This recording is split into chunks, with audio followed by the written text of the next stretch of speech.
ہم بھی مرنے والے ہیں، لیکن میں ہمت نہیں ہارنے والا۔ اگر حقیقت ہے بھی اور ہم سب مرنے والے ہیں، تب بھی میں ڈٹ کر یوبامی کا مقابلہ کروں گا۔ مگر میرا یہ حوصلہ زیادہ دیر تک قائم نہ رہا، کیونکہ یوبامی میری آنکھوں کے سامنے موجود تھی۔ اس قدر بھیانک صورت میں نے تو سپنے میں بھی نہیں یوبامی کو اتنا بھیانک تصور کیا تھا۔ اب تو سچ میں میرے پیروں تلے زمین نکل چکی تھی۔ عجیب سے بکھرے بال، سیاہ رنگ، ٹوٹے ہوئے نوکیلے دانت، اس کے چہرے پر عجیب سی وحشت تھی۔ میری تو آنکھیں جیسے پھٹی کی پھٹی رہ گئیں۔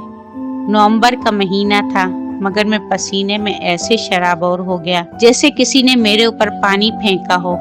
باقی سب کس حال میں تھے یہ تو گمان بھی نہ گزرا۔ بس میں دعا کر رہا تھا کہ کوئی معجزہ ہو جائے اور ہماری جان بچ جائے۔ نمبردار صاحب کی سنائی کہانی اور والد صاحب کی کہی باتیں میرے ذہن میں آ رہی تھیں، اور میں پچھتانے لگا کہ آخر میں نے کیوں نہ ان کی بات مانی۔ شاید میری دعا قبول ہو چکی تھی۔ خیالوں میں گم میرا ہاتھ کسی نے جھنجھوڑا اور مجھے یقین آ گیا کہ یہ سچ میں ایک بچہ ہے جو میرا ہاتھ پکڑے مجھے آگے کی طرف کھینچ رہا تھا۔ مگر اب یہ ہے کون؟ اس نے میرا ہاتھ کیوں پکڑ رکھا ہے؟ اوہ خدایا، اور کتنی مصیبتیں آنی باقی ہیں ابھی۔ میں نے ہاتھ چھڑانا چاہا مگر چھڑا نہ پایا۔ اس کے ساتھ چلنے کے سوا میرے پاس کوئی اور راستہ تھا بھی تو نہیں۔ ایک طرف یوبامی اور دوسری طرف میرا ہاتھ پکڑے وہ بچہ۔ سو میں اس بچے کے ساتھ چل دیا۔ یوبامی نے جو یہ منظر دیکھا تو چنگھاڑی اور بہت تیزی سے میری طرف بڑھی۔ مجھے لگا کہ اب بچ پانا ناممکن ہے کہ اسی دوران وہ لڑکی میرے اور یوبامی کے بیچ آ گئی۔ اب تو میں بھی حیران تھا کہ یہ کون ہے اور میری مدد کیوں کر رہی ہے، مگر رک کے دیکھنے کا بالکل بھی وقت نہ تھا۔ اللہ جانے میرے پیچھے کیا گزر رہی تھی۔ اس اندھیرے میں نہ تو دیکھ پانا ممکن تھا اور نہ ہی ان منحوس کووں کے شور میں سن پانا۔ میں جیسے ہی تھوڑا اور آگے بڑھا تو دیکھا احمد اور باقی دوست پہلے ہی آگے بڑھ رہے تھے، اور ان سب کے ہاتھ بھی بچوں نے تھام رکھے تھے۔ اب میں سمجھ گیا کہ یہ تو وہی بچے تھے جن کے بارے میں نمبردار صاحب نے بتایا تھا، اور یقیناً وہ لڑکی عینی کی روح ہے۔ مگر یہ ہماری مدد کیوں کر رہے ہیں اور یہ ہمیں بچائیں گے یوبامی سے جو خود اس کے شکار ہو چکے ہیں؟ پھولی ہوئی سانسوں کے ساتھ میں آگے بڑھ رہا تھا، اور یہ سب خیال مسلسل میرے دماغ کی دیواروں سے ٹکرا رہے تھے۔ میں ہمت ہار چکا تھا۔ خود کو حوصلہ دینے کی بہت کوشش کی، مگر میری آنکھوں کے آگے اندھیرا چھانے لگا۔ قریب تھا کہ میں بے ہوش ہو کے گر ہی جاتا۔ مگر اچانک سے جو سامنے نظر پڑی تو مجھے روشنی دکھائی دینے لگی۔ مجھے یقین نہیں آ رہا تھا۔ یوں تو قبرستان سے جنگل کا راستہ زیادہ نہ تھا، مگر جو ہم پہ بیت رہی تھی ہر لمحہ ایسا تھا کہ شاید یہ ہمارا آخری لمحہ ہو۔ سورج کی کرنیں دیکھ کے امید بندھی اور میں نے اپنی رفتار تیز کر دی۔ بس تھوڑا سا اور میں جلدی پہنچ جاؤں گا۔ امید اب یقین میں بدلتی دکھائی دے رہی تھی۔ جیسے ہی قبرستان کا راستہ ختم ہوا، بچے وہیں رک گئے اور ہم جنگل میں داخل ہو گئے۔ ہماری تو جیسے خوشی کی انتہا نہ رہی۔ یقین نہیں آ رہا تھا کہ ہم یہاں سے بچ کے جا رہے ہیں۔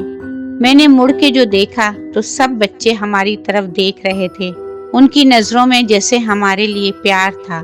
کاش میں ان کے لیے کچھ کر سکتا، کاش یہ سب ہوا ہی نہ ہوتا۔ میں نے آنکھوں میں ان کا شکریہ ادا کیا اور میری آنکھیں بھر آئیں۔ اتنے میں احمد نے میرا ہاتھ پکڑا اور مجھے اپنے ساتھ جنگل میں تیزی سے آگے کی طرف لے کے چلنے لگا۔ احمد، یہ تو سب حقیقت تھی، میں نے بھاگتے ہوئے کہا۔ احمد تو بس وہاں سے جیسے تیسے نکلنا چاہتا تھا۔ اس نے میری بات پہ دھیان نہ دیا اور ہم بنا رکے آگے بڑھتے رہے۔ کچھ ہی دیر میں ہم جنگل سے باہر نکل چکے تھے اور ہمارے سامنے ہماری جیپ تھی۔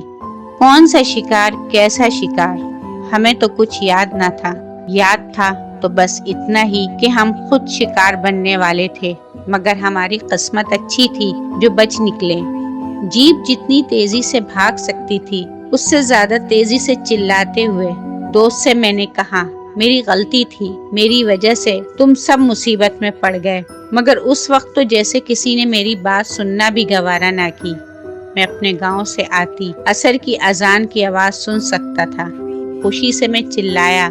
हम बस पहुंच गए और चंद ही लम्हों में हमारी जीप मस्जिद के आगे रुकी। हम सब तेजी से मस्जिद में दाखिल हुए, असर की नमाज अदा की और लोगों के जाने का इंतजार करने लगे।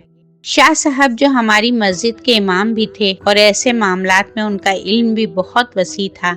सब लोगों के जाने के बाद हम उनके पास बैठ गए और वाकया उन्हें सुना डाला। शाह साहब ने हम सब की तरफ देखा और कहने लगे, तुम सब खुशकिस्मत हो जो योबामी से बच निकले, वरना अब से पहले तो कोई भी उससे बच ना पाया। मैं पहले से ही उसके बारे में बहुत अच्छी तरह जानता हूँ। उसने इस गांव में भी दाखिल होने की कई दफा कोशिश की, मगर मैंने उसे यहाँ दाखिल ना होने दिया। शाह साहब की बात सुन के जिस कदर हैरानी हो रही थी उससे कहीं ज्यादा हौसला। तो आपने पहले कभी इस सब का जिक्र गांव वालों से क्यों न किया? मैंने हैरानी से पूछा।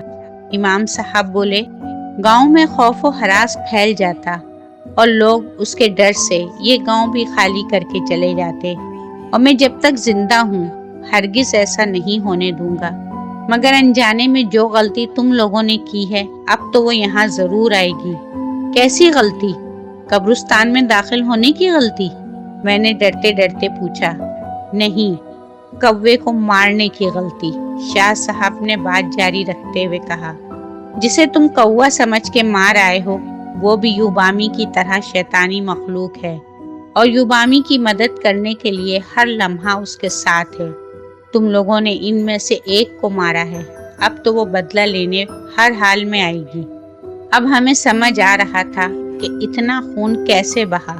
हम सब हैरान थे कि एक कौवा ही तो मारा है, मगर उसका खून, इस कदर खून, तो वो एक शैतानी मखलूक थी। दिल ही दिल में हम खुश भी थे कि हमने एक शैतानी मखलूक को उसके अंजाम तक पहुंचा दिया। मगर अब युबामी का सामना कौन करेगा? बेख्तियार मेरे मुंह से सवाल निकला।